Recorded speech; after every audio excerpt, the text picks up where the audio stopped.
One prediction I did get right, however, destined segue, Quantum Break. Ooh. Mitchell. Yeah, to nobody's surprise, and as we've mentioned on this show multiple times, Quantum Break was delayed into 2016. You may have noticed that in any Microsoft communications about how great their console's doing this year and what a great slate they have for 2015, Quantum Break was nowhere to be found. Never spotted.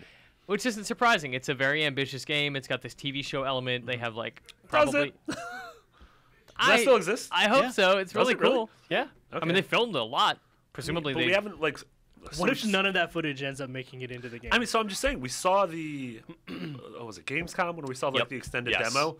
And then the TV stuff, they didn't even mention, did they? I think they're holding off on that till it's probably fully... I mean, maybe it's shot, but it may not all be edited and put together nicely because, I think also all that stuff existed at a time when Microsoft thought the Xbox One would be this TV platform. You're right. Which is not. Yeah. So, I mean, I imagine, like, in your mind, is the stuff just on the disc?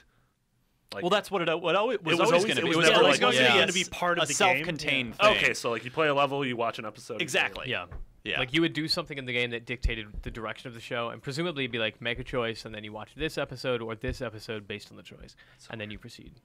But, yeah, I mean, we covered this when we talked a couple weeks ago when there was that rumor from that supposed, I don't know, Dutch social media guy, and then he quietly disappeared. Whose family hasn't seen him since. Right. He is at the bottom of a He's been exiled in the Czech body Republic. of water now. Yeah. With cement blocks attached to his feet. But yeah, it makes all kinds of sense. You don't take a promising new IP and bury it in the holidays. Yep. You don't Mirror's Edge it. Yeah. That's not a thing anyone should do. Especially when, assuming none of their big 3 games slip, that Microsoft has, Forza, Tomb Raider, and Halo this fall, and, I'm sure some unannounced stuff that Probably. was E3. So, I mean, that's already a super strong lineup, and that Q1 space is really good for new IPs. It's ripe these days. Yeah. I mean, we had Dying Light this year. We just had Bloodborne come out, The Order. I mean, with games that slipped, like, I don't know if Uncharted's going to be Q1. Yeah, or in the Blind Forest, absolutely. So, yeah, this is sort of the first... Wait, did they say when in 2016? Just 2016. Okay, yeah. I think it's going to go for that sort of first mover, that February-ish range of to have that sort of the Order, where it's like the first big title of the year. It'd be smarter to go earlier than later because then you're getting into E3 territory, and it's just too far away. Like, this game is announced a long time ago now. We've been expecting it. I've been expecting it. I want to play it. I'm interested. You're right. It was announced at the... It was one of the first Xbox One games announced because it was at the May 21st, 2013 with event. the bridge getting wrecked by the boat trailer. Yeah. And it was one of the more impressive things that day. To think that it would come out, like...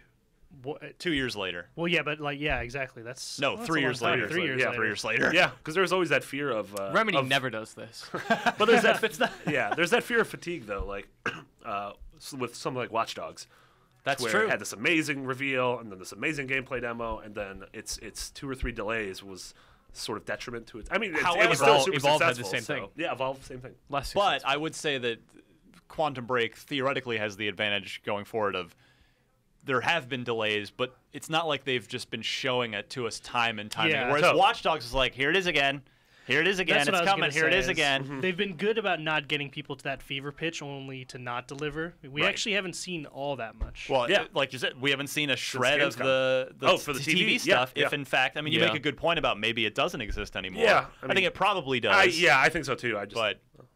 Weird. Yeah. So that, I'm placing my bet on February 2016. Anybody want to lay down any other guesses for that? Yeah, I mean, I think fun. Q1. I don't know if it's going to be. I don't know if people are going to look at Dying Light and see that end of January as a sweet spot, but I can see February or March. I mean, they could even do what they did with Alan Wake and make it that summer blockbuster style release, like end of June, July. Yeah, I mean, I'm wondering. I get the feeling that Uncharted's going to be in that spot where The Last of Us came out in early June, late May. Yeah, May is probably the more. Yeah, I mean, Last of Us was came out during E3. It right? was, Yeah. but that's sort of an anomaly, I think.